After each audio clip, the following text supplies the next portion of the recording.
10 बातें आपको जिंदगी का ऐसा सच बताएंगी जिसे सुन समझकर आपकी पूरी जिंदगी ही बदल जाएगी। जो भी व्यक्ति इन 10 बातों को ठीक से समझ लेगा उसे अपनी हर परेशानी का हल मिल जाएगा। उसे वो सब कुछ मिलेगा जो वो जिंदगी में पाना चाहता है। श्रीमद् भगवत गीता का सबसे पहला उपदेश ये है कि अपनी जिंदगी में किसी को भी अपनी जिंदगी जीने की वजह ना बनाए। आपकी जिंदगी जीने की वजह सिर्फ आप और आपकी खुशियां होनी चाहिए। जब आप किसी और के लिए जीने लगते हैं तो आपकी खुशियां, आपका दुख, सब कुछ उस पर डिपेंड होकर रह जाता है। एक बात याद रखना, जो इंसान अपनी जिंदगी में खुद से भी ज्यादा दूसरों को वैल्यू दे देता है उसे अंत में दुख, दर्द, निराशा के अलावा और कुछ नहीं मिलता। ये दुनिया बहुत अजीब है। यहाँ लोग पल पल में बदल जाते हैं। सबसे प्यारा दोस्त कब दुश्मन बन जाए पता ही नहीं चलता। जिसके साथ जीने मरने की कस्में खाई होती हैं ये भी गारंटी नहीं होता कि अगले पल तक भी उसका साथ रहेगा या नहीं रहेगा। यहाँ लोगों के वादों का, कस्मों का आप कभी भरोसा नहीं कर सकते। जिन लोगों को आप जन्म जन्म का साथी मान के बैठ जाते हैं वो लोग कभी भी हमारा साथ छोड़ के चले जाते हैं। जिनके लिए आप ये सोचते हैं कि वो आपको हर सुख दुख में काम आएगा, हर मुश्किल घड़ी में आपके साथ खड़ा हो जाएगा, लेकिन जब सच में बुरा वक्त आता है तो आप अकेले खड़े नजर आते हैं। कोई आपके साथ खड़ा नहीं होता। आपकी मुश्किलें, आपकी तकलीफें, सबसे आपको खुद ही लड़ना होता है। एक बात कहूं, इस दुनिया का अपनापन सिर्फ बातों तक ही सच होता है। जब वास्तविकता से आपका सामना होगा तब आपको पता चलेगा कि यहाँ आपके सिवा और कोई भी आपका अपना नहीं है। इसलिए जिंदगी में किसी को भी अपने जीने की वजह कभी मत बनाना और ये वहम मन में कभी मत रखना कि ये इंसान मेरे को दुख में काम आएगा, मुश्किल में काम आएगा। याद रखना, जब भी कठिन समय आएगा तो उससे आपको खुद ही लड़ना होगा। अपनी मुश्किलों से आपको खुद ही बाहर निकलना होगा। श्रीमद् भगवत गीता का दूसरा उपदेश यह है कि अपने दिल के गहरे राज, अपनी कमजोरियां कभी किसी को नहीं बतानी चाहिए। जब आप किसी पे भरोसा करके अपने मन के गहरे राज, अपने अंदर की कमजोरियां लोगों को बता देते हैं तो वही लोग एक दिन आपकी कमजोरियों का फायदा उठाते हैं, आपके राज दुनिया को बताते हैं। याद रखना, आपका राज सिर्फ तब तक ही राज रहता है जब तक वो सिर्फ आपको पता है। जैसे ही आप किसी और को बता देते हैं फिर वो आपका नहीं रहता। अगर आपने अपना राज किसी को बता दिया है तो ये मान लेना कि आपकी वो बात आपके हर करीबी इंसान को पता चल जाएगी, क्योंकि लोग यही करते हैं। आप किसी को बताते हैं ये कहकर कि किसी को बताना मत, फिर वो आगे किसी को कहते हैं यही बोलकर कि किसी को बताना मत। सबको सब पता होता है और लोग एक दूसरे से यही कहते रहते हैं कि किसी को बताना मत। एक बात कहूं, लोग वैसे नहीं होते जैसा आप लोगों को मान लेते हैं। सिर्फ वक्त ही एक ऐसा जादूगर है जो लोगों के असली चेहरे एक दिन हमें दिखा ही देता है। जिन लोगों को आप अपना सच्चा साथी मान के बैठ जाते हो, जिस दिन उनका असली चेहरा आपके सामने आता है ना, तो आप हैरान रह जाते हो कि ये ऐसा निकला। मैंने ऐसा कभी सोचा भी नहीं था कि ये इंसान मेरे साथ ऐसा करेगा। इससे मुझे ऐसी बिल्कुल भी उम्मीद नहीं थी कि ये इंसान कभी मुझे धोखा देगा। सच तो यह है कि वो इंसान ऐसा ही था, बस आपको आपके मोह में उस इंसान का असली चेहरा नहीं दिखाई देता। इसीलिए अपने अंदर की कमजोरियां, अपने दुख, अपने राज सिर्फ अपने तक ही रखने चाहिए। एक बात को आप नोट कर लो, ना आपकी खुशी से किसी को खुशी होती है और ना ही आपके दुख से किसी को दुख होता है। यहाँ लोग सिर्फ दिखावा करते हैं। पता ही नहीं चलता कि इंसान का असली चेहरा आखिर है क्या। लोगों के नए नए चेहरे देखकर आप हैरान रह जाएंगे, लेकिन कभी पहचान नहीं पाएंगे कि आखिर में उनका असली चेहरा है क्या। ये नकाब पोशों की दुनिया है। लोग नकाब बदल बदल कर जीते हैं और आप ऐसे लोगों पे भरोसा कर लेते हैं। अपनी कमजोरियां बता देते हैं, अपने राज बता देते हैं, अपना हर दर्द बता देते हैं। तो गीता का दूसरा उपदेश यह है कि अपने मन की कमजोरियां, अपने राज, अपना दर्द कभी किसी को नहीं बताना चाहिए। कई लोग कहते हैं कि दिल का दर्द बताने से कम होता है। अरे चले गए वो जमाने। आज तो आप अपना जरा सा दुख किसी को बताओ तो वो दुख और भी बढ़ जाता है। इसीलिए अगर जिंदगी में खुश रहना चाहते हो तो अपने दिल की बातें अपने दिल में ही रखनी चाहिए। गीता का तीसरा उपदेश यह है कि आपके रिश्तेदार आपके सुख को कभी भी सहन नहीं कर सकते। जब आप जिंदगी में कुछ ऐसा हासिल कर लेते हैं जो आपके रिश्तेदारों के पास नहीं होता तो वो आपकी उस सफलता से कभी खुश नहीं होते। आप तो उनके साथ अपनी खुशी जाहिर कर देते हैं। बाहर से वो भी आपकी खुशी में आपको खुश दिखेंगे, पर अंदर से उन्हें आपकी खुशी, आपकी सफलता बिल्कुल भी अच्छी नहीं लगती। बस फिर वो इंतजार करते रहते हैं कि कब आपकी जिंदगी में थोड़ा मुश्किल वक्त आए, थोड़ा दुख आए तो उनके मन को थोड़ा सुकून मिले। आज की दुनिया बदल गई है। लोग बहुत बेदर्द हो गए हैं। लोगों के अंदर भावनाएं ही नहीं रह गई हैं। लोगों की भावनाएं बदल गई हैं। पहले रिश्तों का मतलब होता था साथ जिएंगे और साथ मरेंगे, और आज रिश्तों का मतलब है कि आपको जिंदा ही मार देंगे। आप अपनी जिन भावनाओं की दुनिया में जी रहे हो उससे थोड़ा सा ऊपर उठो और लोगों को पहचानना सीखो। आजकल के ये रिश्ते नाते सब शब्दों के रह गए हैं, इसलिए अपने रिश्तेदारों को अपना सगा साथी समझना छोड़ दो। गीता का चौथा उपदेश यह है कि अपने मन की, अपने शरीर की और अपने धन की शक्ति को हमेशा बढ़ाते रहना चाहिए, क्योंकि जिंदगी में जब भी कोई मुश्किल वक्त आए तो आप उससे लड़ सको। जब पांडवों को वनवास मिला था तो उस समय अर्जुन ने तपस्या करके भगवान शिव से अपने लिए शस्त्र और शक्ति प्राप्त की थी, ताकि भविष्य में कभी युद्ध करना पड़े तो मेरे पास उस युद्ध को करने के लिए उतनी शक्ति होनी चाहिए। क्योंकि उसे पता था कि युद्ध में उसका सामना भीष्म पितामह, द्रोणाचार्य और कर्ण से होने वाला है, तो उसने अपने लिए अपनी शक्तियों को बढ़ाया। इसीलिए याद रखना, संकट के समय सिर्फ और सिर्फ आपकी हिम्मत, आपके शरीर, आपके धन और आपके मन की ताकत ही काम आएगी। जो लोग दूसरों के भरोसे पड़े रहते हैं वो हमेशा रोते रहते हैं, क्योंकि लोग तो कभी भी बदल जाते हैं, कभी कोई किसी का भरोसा नहीं निभा सकता। ऐसे लोग मुश्किल वक्त में, मुसीबत के समय अकेले रह जाते हैं। इसीलिए दूसरों से उम्मीद लगाना छोड़ दो।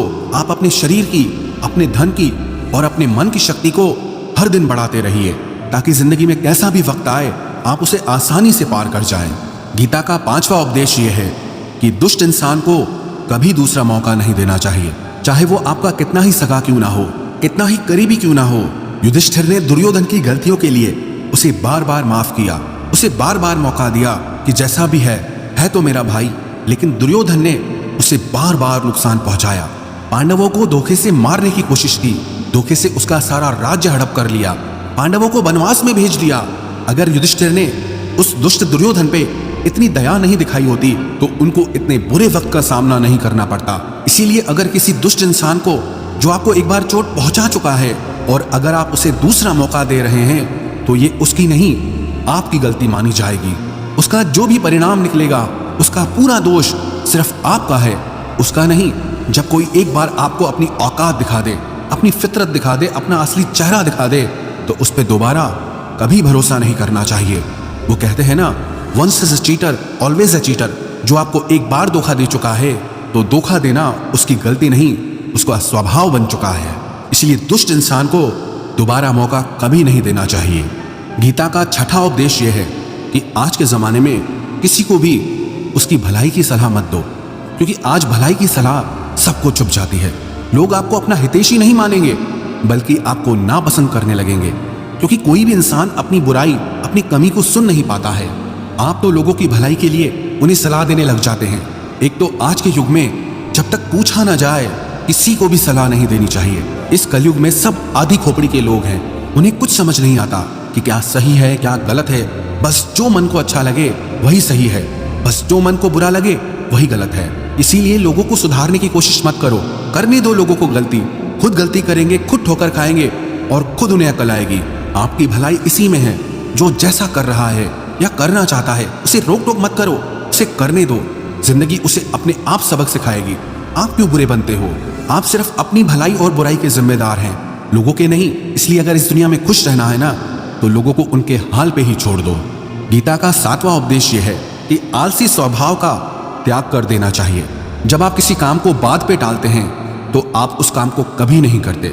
हर इंसान को यह अच्छे से पता होता है कि मेरे लिए क्या अच्छा है और क्या बुरा है, लेकिन सब कुछ जानने समझने के बाद भी लोग उसे करते ही नहीं हैं। अपनी हेल्थ की केयर सबसे ज्यादा जरूरी है, ये सबको पता होता है, लेकिन लोग उसे हमेशा कल पे टालते रहते हैं। या कुछ लोग 4 दिन जिम जाएंगे, योगा करेंगे, फिर छोड़ देंगे, क्योंकि मन ऐसा है वो कुछ करना ही नहीं चाहता। जब तक आप खुद को डिसिप्लिन नहीं करते तब तक जिंदगी में आपको कुछ भी हासिल नहीं होगा। अपने मन और शरीर को ज्यादा आराम देना आपसे आपका सब कुछ छीन लेगा। इसीलिए मन के इशारों पर नाचना छोड़ के वो करो जो आपके लिए सही है, नहीं तो मन आपको इतना आलसी बना देगा कि छोटे से छोटे काम के लिए भी आप यही कहोगे कि बाद में करेंगे। मैंने देखा है कई लोग बहुत टैलेंटेड होते हैं, उनके टैलेंट की वजह से उन्हें काम भी मिलता है, लेकिन इतने मन के आलसी होते हैं कि कभी कोई काम किसी भी क्लाइंट को टाइम पे करके नहीं देंगे, और टैलेंट होते हुए भी अपना सारा काम लटका के रखते हैं। इससे धीरे धीरे लोग उन्हें काम देना ही छोड़ देते हैं। इसलिए किसी बात को सिर्फ समझ लेना काफी नहीं होता, सिर्फ सीख लेना काफी नहीं होता, बल्कि उसे लगातार करते रहना बहुत जरूरी होता है। ये जरूरी नहीं है कि आपको क्या क्या आता है, बल्कि ये जरूरी है कि आप क्या करते हैं। गीता का 8वां उपदेश ये है कि आपका बेस्ट फ्रेंड ही सबसे ज्यादा नालायक होता है। आपकी जिंदगी खराब करने में सबसे बड़ा हाथ अधिकतर आपके बेस्ट फ्रेंड का ही होता है, जिसे आप अपना बेस्ट फ्रेंड समझकर अपनी जिंदगी का हर फैसला उससे पूछ कर लेते हैं, उसी की बुद्धि से चलते हैं। सबसे ज्यादा बर्बादी आपकी वही करता है। एक बार भी अगर ठीक से आप अपने बेस्ट फ्रेंड को आजमा लोगे तो जिंदगी में कभी उनसे कोई सलाह नहीं लोगे। वैसे तो आपको आपकी जिंदगी के फैसले सिर्फ खुद की बुद्धि से ही लेने चाहिए, क्योंकि आपकी जिंदगी में आपको क्या फैसला लेना चाहिए, क्या करना चाहिए, इसे आपसे बेहतर और कोई भी नहीं समझ सकता। लेकिन जब आपको ही समझ नहीं आ रहा कि आपको क्या करना चाहिए, आपकी जिंदगी के लिए क्या बेस्ट है, तो आपके बेस्ट फ्रेंड को कहां से समझ आएगा कि आपके लिए क्या सही है और क्या गलत है। ये जो भी आपका बेस्ट फ्रेंड है, सबसे ज्यादा जहर आपकी जिंदगी यही करता है। ये लोग अंदर ही अंदर आपसे जलते हैं और आपको पता तक नहीं चलता। आज के युग में जब अपने खून के रिश्ते नाते ही आपको सहन नहीं कर पाते, आपकी खुशी बर्दाश्त नहीं कर पाते, तो आप क्या दोस्ती यारी में लोगों को अपना समझ के बैठ जाते हो। वैसे तो आपको अपनी बुद्धि से ही अपनी जिंदगी का हर फैसला लेना चाहिए, लेकिन फिर भी अगर आपको दूसरों की सलाह से अपनी जिंदगी के फैसले लेने हैं तो ये जिंदगी पूरी तरह से आपकी है। आप इसके मालिक हैं। चाहे आप इसे आबाद करो या बर्बाद करो, इसे बनाओ या बिगाड़ो, आपको कोई रोकने नहीं आएगा। गीता का 9वां उपदेश ये है कि किसी को भी बहुत जल्दी अच्छा, सीधा या शरीफ कभी मत समझना। शुरू में चाहे कोई कितना भी अच्छा बन के दिखाए, लेकिन किसी को भी अच्छा समझने से पहले थोड़ा समय उसके साथ जरूर गुजार लेना, क्योंकि जब आपकी किसी के साथ पहली मुलाकात होती है तब वो शख्स आपको बहुत अजीज, भला और बेहतरीन इंसान लगता है, और जब उसके साथ आपकी आखिरी मुलाकात होती है तो आपको लगता है कि इस इंसान की तो जिंदगी में कभी शक्ल भी ना देखूं। इससे घटिया और बेकार इंसान दुनिया में और कोई हो ही नहीं सकता। इसलिए किसी को भी अच्छा या भला समझने से पहले थोड़ा रुक जाना चाहिए। अक्सर लोग हमें धोखा नहीं देते, हमारा जल्दी में किया हुआ विश्वास और भरोसा ही हमें धोखा देता है।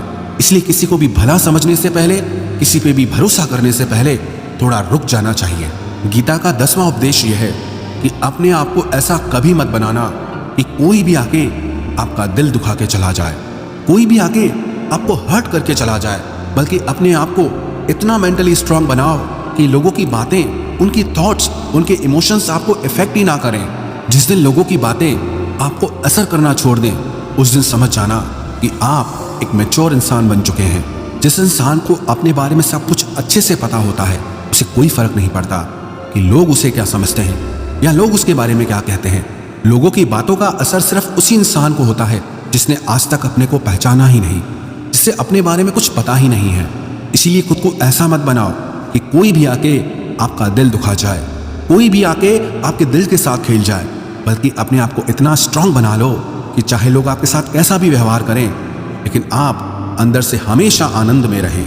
गीता के ये 10 उपदेश देखने में तो बहुत छोटे से लगते हैं, लेकिन अगर कोई भी इंसान इन्हें अपनी जिंदगी में उतार लेगा तो विश्वास रखना, जिंदगी की कोई ऐसी मुश्किल नहीं है जिसे वो पार नहीं कर सकता, ऐसी कोई परेशानी नहीं है जिसका वो हल नहीं निकाल सकता, और ऐसी कोई सफलता नहीं है जिसे वो हासिल ना कर सके।